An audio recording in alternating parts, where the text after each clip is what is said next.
When we think about AI, our minds usually jump to these super smart algorithms and crazy complex code. But what if I told you the real secret, the engine behind all of modern AI, is something, well, a lot less glamorous, but way more important?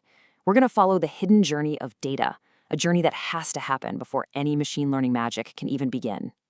Get this, a staggering 80 to 90% of the work that goes into a machine learning project isn't actually building the cool algorithms.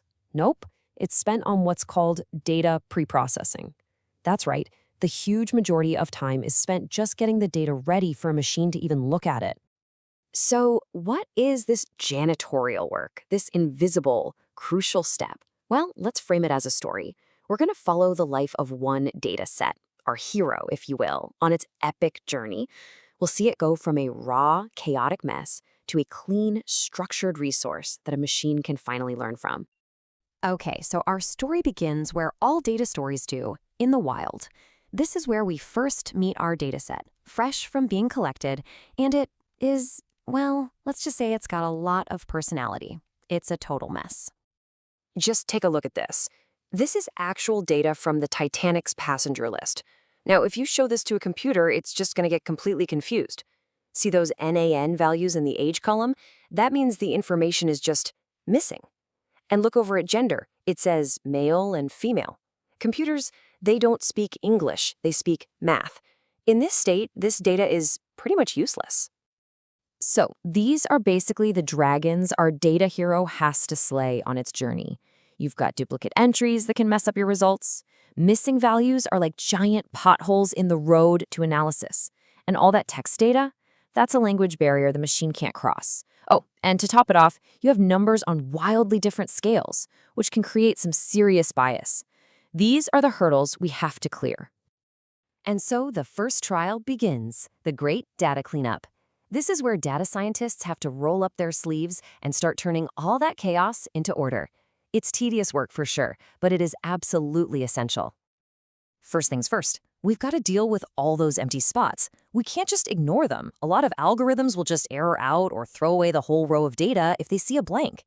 The fix for this is called imputation, which is really just a fancy way of saying we're going to strategically fill in the blanks. So, back to our Titanic data. How do we fix those missing ages? Well, a really common trick is called mean imputation. You literally just calculate the average age of every other passenger in the dataset, and then you plug that average number into all the empty spots. And just like that, the missing values are gone. Okay, we've filled in the gaps. Our next job is to go on a hunt for any imposters hiding in our data. I'm talking about duplicate entries or clones. I mean, think about it. If the same passenger was accidentally entered into the list twice, their data would suddenly have double the importance in our analysis. That's a huge problem. So we find those exact copies and get rid of them. This makes our analysis more accurate, it makes the whole process faster, and it even saves on storage. It's all about efficiency. All right, our data is clean, but it's not quite ready for the big show. It still needs a final makeover. Think of it like this. It's been to the spa, it's clean, but now it has to get dressed for the machine learning party. Now remember, machines think in numbers, not words. So this next step, called encoding, is all about translation. We take text categories and we turn them into numbers the computer can understand. So here, male becomes 0 and female becomes 1. Finally, the machine can process this information. Okay, we've turned everything into numbers, problem solved, right? Well, not so fast. We've actually just created a new potential problem. What happens when some of those numbers are really small and others are absolutely massive? And this is a perfect example. Just look at the maximum values here. Age maxes out at around 80, but the ticket fare, it goes all the way up to 512. An algorithm might look at this and mistakenly think that fare is way more important than age just because the numbers are bigger. That's a bias we have to fix. So the solution is this really cool technique called normalization. Specifically, this is min-max normalization. And what it does is it takes every value in a column and mathematically squishes it down to fit within a standard range, usually from 0 to 1. It puts every single feature on a totally level playing field. And you can really see the transformation here. Before, that fare bar is this huge skyscraper, compared to the age bar, which gives a false sense of importance. But after normalization, boom, they're both scaled so their maximum value is 1. Now, neither one can bully the other just because its original numbers were bigger.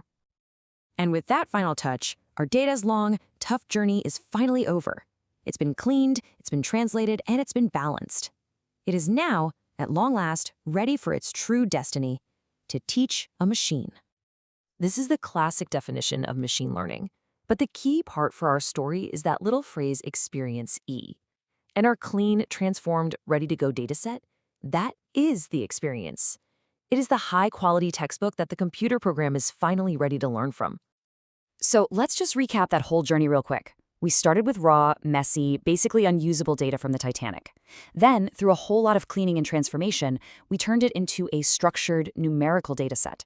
And now, and only now, can we feed it to an algorithm so it can learn patterns and make powerful predictions, like who is most likely to survive. You know, it really makes you think, doesn't it? We are so obsessed with building smarter and smarter algorithms. But maybe, just maybe, the next huge leaps in AI are going to come from just getting better at this fundamental, foundational work. It seems the future of artificial intelligence might just depend on how good we get at cleaning house.